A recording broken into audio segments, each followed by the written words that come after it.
শুভেন্দু অধিকারী যতটা আপনি দেখছেন যে এতটা সৎ বা স্বচ্ছ, উনি কোনো জায়গাতে সৎ স্বচ্ছের পরিচয় দেয়নি। অভিষেক বন্দ্যোপাধ্যায়, শুভেন্দু অধিকারী মারামারি করে আমার এই পূর্ব মেদিনীপুর জেলায় কোনো উন্নয়ন নেই। বিষকে এক বোতল থেকে আরেক বোতলে রাখলে তার কি গুণগত কোনো চেঞ্জ হয়? মালটা একই থাকে, মালের তো কোনো চেঞ্জ হয়নি। শুভেন্দু অধিকারী আজকে বলছে আমি সাধু, আমি ধোয়া তুলসী পাতা, আর মমতা বন্দ্যোপাধ্যায় চোর। মমতা বন্দ্যোপাধ্যায়কে আজকে এই দুর্নীতির রাস্তাটা কে দেখিয়েছিল? আজকে শুভেন্দু অধিকারী যদি না জানতো যে এই দুর্নীতির কাঠামো, তাহলে তিনি বের করতো। একমাত্র মাই বলতে পারে সন্তানের বাবাকে, তাহলে মাই বলতে পারে। তার মানে শুভেন্দু অধিকারী সেই সূত্রে যদি হয়, আমি ধরে নিই, তাহলে তিনি আজকে সব কিছুর মূল মাথা। রাজ্য জুড়ে সংগঠিত হওয়া নিয়োগ দুর্নীতি, শুভেন্দু অধিকারী বিধানসভা থেকে শুরু করে মঞ্চ প্রত্যেকটি জায়গায় বলছেন মমতা বন্দ্যোপাধ্যায় চোর, তৃণমূল কংগ্রেস করেছে এই দুর্নীতি। অন্যদিকে বারংবার অভিষেক বন্দ্যোপাধ্যায় থেকে শুরু করে তৃণমূলের একাধিক নেতা বলেছেন শুভেন্দু অধিকারী এই দুর্নীতির কাণ্ডারি পূর্ব মেদিনীপুরে। আমরা এই মুহূর্তে রয়েছি পূর্ব মেদিনীপুরে। আসুন মানুষজনের কাছ থেকেই শুনি কার কি ভূমিকা ছিল এই নিয়োগ দুর্নীতি নিয়ে। বিধানসভা থেকে শুরু করে প্রত্যেকটি সভামঞ্চে দেখা যাচ্ছে বিরোধী দলনেতা শুভেন্দু অধিকারী বলছেন মমতা বন্দ্যোপাধ্যায় দুর্নীতির কাণ্ডারি এবং তার সঙ্গে সঙ্গে তৃণমূল কংগ্রেস দ্বারা সংগঠিত করা হয়েছে এত বড় দুর্নীতিকে। কি বলবেন? বিষকে এক বোতল থেকে আরেক বোতলে রাখলে তার কি গুণগত কোনো চেঞ্জ হয়? মালটা একই থাকে, মালের তো কোনো চেঞ্জ হয়নি। মদকে যদি এক বোতল থেকে আরেক বোতল চেঞ্জ করা যায়, সে একই জিনিস থাকে। দুর্নীতির মূল কাণ্ডারি তো শুভেন্দু অধিকারী। আজ বাংলার সর্বনাশের মূল কাণ্ডারি শুভেন্দু অধিকারী সমানিত। আজকে নন্দীগ্রামে এত গণহত্যা, মাওবাদীদের নিয়ে এসে গণহত্যার মূল কাণ্ডারি হচ্ছে শুভেন্দু অধিকারী। শিল্প তাড়িয়ে আজকে ঘর ঘর বেকার, এর মূল কাণ্ডারিও শুভেন্দু অধিকারী, সমানভাবে দায়ী। আর শুভেন্দু অধিকারীকে মমতা বিজেপিতে পাঠানো হয়েছে। বিজেপিতে না পাঠালে তৃণমূলের পক্ষে দ্বিতীয়বার ক্ষমতায় আসা মুশকিল হতো। মুদ্রার একই পিঠ। তাহলে এই নিয়োগ দুর্নীতিতে শুভেন্দু অধিকারীর ভূমিকা কতখানি? পূর্ব মেদিনীপুর উনিও সমানভাবে দোষী। তৃণমূল বিজেপি গোটা বাংলাটাকে, দেশটাকে শেষ করে দিচ্ছে। ঘর ঘর বেকার, দারিদ্র, বেকারি, মূল্যবৃদ্ধি চরম শিকারে নিচ্ছে। গরিব, নিম্নবিত্ত, মধ্যবিত্ত কেউ ভালো নেই। শিক্ষার বদলে এরা ধর্মের দিকে নিয়ে যাচ্ছে। বিশ্বকে বদলানো হাতিয়ার হলো শিক্ষা, আর দেশবাসীকে মূর্খ বানানো উপায় হলো ধর্ম। এরা স্কুলমুখীর বদলে মানুষকে মন্দিরমুখী করতে যাচ্ছে। এই যে রাজ্যের বুকে এত বড় শিক্ষক নিয়োগ দুর্নীতি হয়েছে, যেখানে দেখা গিয়েছে টাকা নিয়ে সাদা খাতা জমা দিয়ে চাকরি কার্যত বিক্রি করা হয়েছে। এতে কাণ্ডারি শুভেন্দু অধিকারী, উনিও যখন ক্ষমতা ছিলেন উনি তো হাজার হাজার মানুষকে টাকা নিয়েছেন, উনিও নিয়ে করেছেন। উনি আজ সাধু হয়েছেন? উনি কি সাধু হয়ে গেছেন নাকি? উনি তো বলছেন মমতা বন্দ্যোপাধ্যায় চোর। এখন ওটা রাজনীতি, মানুষকে টুপি পরানো, মানুষ সব বুঝতে পারছে। গ্রাম বাংলার মানুষ সবাই বুঝতে পারছে, তাই তারা সবাই বলছে যে সিপিএম অনেক ভালো ছিল, আবার সিপিএমকেই দরকার। আমার পূর্ব মেদিনীপুরের মহানায়ক শুভেন্দু অধিকারী, উনি মমতা ব্যানার্জি আজ কলকাতায় থাকে, উনি পূর্ব মেদিনীপুরের অলি গলি রাস্তাঘাট মমতা ব্যানার্জি চিনত না, চিনতই শুভেন্দু তখন এইখানে মহানায়ক যে মস্তানি রাহাজানি করে এই জিনিসগুলো, এই শিল্পকে ধ্বংস করেছে। শিল্প আসার মুখে উনি ধ্বংস করেছে। উনি নাহলে আজকে শিল্প হলে আমাদের দেশে আমরা এই যে বেকার থাকতাম না, আমরা ভ্যান রিক্সা চালিয়ে কিছু রোজগার করতাম, পেটের ভাতটা জোগাড় করতাম না। আজকে আমরা বেকার হাহাকার সেই যন্ত্রণা এখন সহ্য করা যায় না। তদুপ যারা শিক্ষিত ছেলে, ওরা চাকরির জন্য কিছু পয়সা করে জায়গা বিক্রি করে ও দিয়েছে প্রাইমারি মুক্ত বিভিন্ন রকমের, ওখানেও টাকা দিয়ে কিছু লাভ হয় না। যারা কোর্ট ম্যাটার সেখান থেকে নাম নিয়ে ওদের দলগতভাবে ওই টিএমসি থাকাকালীন, শুভেন্দু ওই সময় থাকাকালীন ওদের এখনও চাকরি হয় না, এখনও ধর্নায় বসে আছে, কিন্তু তার কোনো সুরাহা হয় না। এই তো শুভেন্দু অধিকারী, মানে যাকে বলে এদিক থেকে ওদিক, মানে একই বিন্দুতে দুটি ভুল। যেমন আমাদের হিন্দু মুসলিম ব্যাপারটা আমি বললাম, নয় মানে হিন্দুত্বের প্রাণ, কিন্তু ওই যে ঘাস ফুল আর পদ্ম ফুল একই ফুল, এ পাশে চোর রে করলে ও পাশে গিয়ে উপস্থিত, ও পাশে রে করলে এ পাশে উপস্থিত। সিঙ্গুর নন্দীগ্রাম নিয়ে যে ঘটনা ঘটেছিল, যে ঘটনাকে কেন্দ্র করে আজকে সরকার বদল হলো, সেই ঘটনার মূল কাণ্ডার ছিল শুভেন্দু অধিকারী। আজকে নন্দীগ্রামের উনি বিধায়ক, সেদিনও উনি চক্রান্তভাবে এবং প্ল্যানপূর্বক এবং সুগঠিতভাবে, পরিকল্পিতভাবে মানুষজনকে একদম সুন্দরভাবে কাঠামো তৈরি করে সিপিএমকে হটিয়ে বুদ্ধদেব ভট্টাচার্য সেই প্রাক্তন সেই সময়কালের মুখ্যমন্ত্রী ছিলেন, উনার বিরুদ্ধে চক্রান্ত করে নন্দীগ্রামের মানুষকে খুন করে মানুষের বিরুদ্ধে এইসব উপঢৌকন নানা রকম অভিযোগ এনে বুদ্ধদেব ভট্টাচার্যের সম্বন্ধে অভিযোগ এনে উনি এই দল পরিবর্তনের প্রথম কাণ্ডারি ছিলেন। মমতা বন্দ্যোপাধ্যায় কলকাতা কালীঘাটের মানুষ, উনার এত বড় ক্ষমতা ছিল না উনি কলিকাতা থেকে এসে নন্দীগ্রামে এসে দাদাগিরি করবে, সিঙ্গুরে এসে দাদাগিরি করবে। ধর্নায় বসতে সুযোগ কে করে দিয়েছিল? এই শুভেন্দু অধিকারীই করে দিয়েছিল। আর শুভেন্দু অধিকারী আজকে বলছে আমি সাধু, আমি ধোয়া তুলসী পাতা, আর মমতা বন্দ্যোপাধ্যায় চোর। মমতা বন্দ্যোপাধ্যায়কে আজকে এই দুর্নীতির রাস্তাটা কে দেখিয়েছিল? আজকে শুভেন্দু অধিকারী যদি না জানতো যে এই দুর্নীতির কাঠামো, তাহলে তিনি বের করতো। একমাত্র মাই বলতে পারে সন্তানের বাবাকে, তাহলে মাই বলতে পারে। তার মানে শুভেন্দু অধিকারী সেই সূত্রে যদি হয়, আমি ধরে নিই, তাহলে তিনি আজকে সব কিছুর মূল মাথা। তাই তিনি জানেন কোথায় দুর্নীতি হয়েছে, কী নিয়ে দুর্নীতি হয়েছে, তাই তিনি খুঁজে বের করছেন। অতএব দুর্নীতির মূল কাণ্ডেরই হচ্ছে শুভেন্দু অধিকারী, মমতা বন্দ্যোপাধ্যায় নয়। মমতা বন্দ্যোপাধ্যায়কে তৈরি করা হয়েছে, শেখানো হয়েছে। আজকে তিনি নিজেই করে নিজেই আজকে সাধু সেজেছেন। আর এই পূর্ব মেদিনীপুরের বুকে নিয়োগ দুর্নীতিতে শুভেন্দু অধিকারীর কী ভূমিকা? উনি তো 1 নম্বর ভূমিকাতে ছিলেন।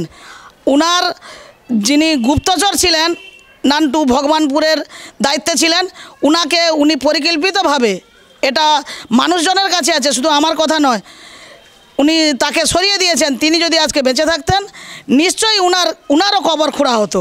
এবং উনি আজকে দল পরিবর্তন করে বিজেপিতে চলে গেছে মানে এই নয় উনি কোনো মেদিনীপুরের কোনো কিছু করেনি। তাহলে মেদিনীপুরের উন্নয়ন উনি কী করেছেন? উনি যদি এই শিক্ষক দুর্নীতিতে নেই, কোনো কিছু দুর্নীতির মধ্যে নেই, তাহলে মেদিনীপুরের উনি ভালোটা কী করেছেন? মেদিনীপুরে কটা ছেলে চাকরি পেয়েছে? মেদিনীপুরের কটা শিক্ষিত যুবকরা আজকে চাকরি করছে? বা কোনো সংস্থার মধ্যে কোনো বড় অথরিটিতে গেছে? মেদিনীপুর যদি উনি কোনো উন্নয়ন করে থাকে, দুর্নীতির উন্নয়ন করেছেন, আর সেটাই হচ্ছে সবচেয়ে বড় কথা।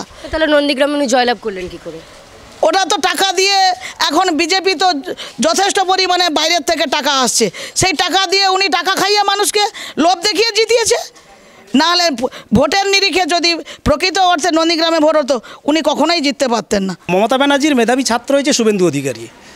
সেই কারণে আমি বলছি, যাহা তৃণমূল তাহাই বিজেপি, মুদ্রার এপিঠ আর ওপিঠ। কিন্তু যাহা এখানে দুর্নীতি হয়েছে এই শুভেন্দু অধিকারীর হাত ধরে। আমরা সাধারণ মানুষ আগে এই শিক্ষিত বেকাররা অন্যান্য রাজ্য থেকে আমাদের পশ্চিমবাংলায় কাজের জন্য আসতো, কিন্তু এখনও এই শিক্ষা তো যা আমাদের অবস্থা খুব শোচনীয় অবস্থা। আমাদের পূর্ব মেদিনীপুরে কিংবা আমাদের রাজ্যের যে শিক্ষিত বেকাররা আছে, MA পাস, BA পাস, কেউ MSc করেছে, কেউ ইঞ্জিনিয়ারিং, কেউ মাস্টার ডিগ্রি করে, তারা আজকের ভিন্ন রাজ্যের লেবারের কাজ করতেছে। আবার আমাদের হয়তো আপনারা জানেন না, পূর্ব মেদিনীপুরে এখন চুলের ব্যবসা চলছে। আপনারা জানেন মাস্টার ডিগ্রি করে MA পাস করে সেই চুলের ব্যবসা করতেছে, বাড়িতে চুল ছাড়িয়ে খাচ্ছে, জীবনযাপন করছে। কিন্তু আমাদের এই পূর্ব মেদিনীপুরের নন্দীগ্রাম থেকে এই শুভেন্দু অধিকারী হাত ধরে কারখানা দাঁড়িয়েছে মমতা ব্যানার্জি এবং শুভেন্দু অধিকারী, একে অপরের পরিপূরকভাবেই। যা সিঙ্গুরে উভয়ে আজকের বিজেপি বলছে আমরা এই তৃণমূলের সঙ্গে কোনোভাবে যুক্ত নয়। আমরা পরিষ্কারভাবে বলছি উভয়েই তৃণমূলের সঙ্গে যুক্ত। কী কারণে? যে রাজনাথ সিং ওই তৃণমূলের ধর্নায় সিঙ্গুরে উপস্থিত ছিলেন, শুভেন্দু অধিকারী আজকের ওখানে গিয়ে বলছেন আমি সার্ভ এক্সেলে হয়ে ধোয়া মুছা হয়ে গেছি। সেটা কখনো হয় না। এখনও উনি যদি ঢেকুর তুলেন, তৃণমূলের গন্ধ বেরোবে ওনার পেট থেকে, সেটা আপনারাও জানেন ভালো করে। আর ওখানে গিয়ে এখন জয় শ্রীরাম করছে। এর আগে উনি বাংলায় থেকে মুসলিমদের যেভাবে তোষণ করতো, এখন পূর্ব মেদিনীপুরের বুকে নিয়োগ দুর্নীতি নিয়ে শুভেন্দু অধিকারী কী ভূমিকা? শুভেন্দু অধিকারীর সবচেয়ে বড় ভূমিকা আজকের হয়তো জানেন, যে আপনারা জানেন না যে নান্টু প্রধান বলে একজন মারা গেছে ভগবানপুরে। উনি ওনার ডান হাত বাম হাত ছিলেন। উনি আজকের মারা যাওয়ার পর উনি এখন সব লুটেপুটে খেয়েছেন। এবং যা কিছু দুর্নীতিতে মমতা ব্যানার্জির হাত ধরেই শুভেন্দু অধিকারী এগুলাই করেছে। এবং এখনও পর্যন্ত যা করতেছে, বিভাজনের রাজনীতি করতেছে এবং উভয় হিন্দু মুসলিমদের মধ্যে বিভাজনের রাজনীতি করে ভোটটাকে ভাগ করার জন্য একটা ব্যবস্থা করা হয়েছে। কিন্তু আমরা শিক্ষিত বেকাররা খুবই সংকটজনক অবস্থায় আছি।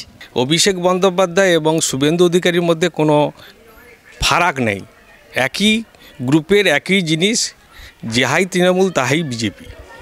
এবার শুভেন্দু অধিকারী যতটা আপনি দেখছেন যে এতটা সৎ বা স্বচ্ছ, উনি কোনো জায়গাতে স্বচ্ছের পরিচয় দেয়নি। অভিষেক বন্দ্যোপাধ্যায়, শুভেন্দু অধিকারী মারামারি করে আমার এই পূর্ব মেদিনীপুর জেলায় কোনো উন্নয়ন নেই।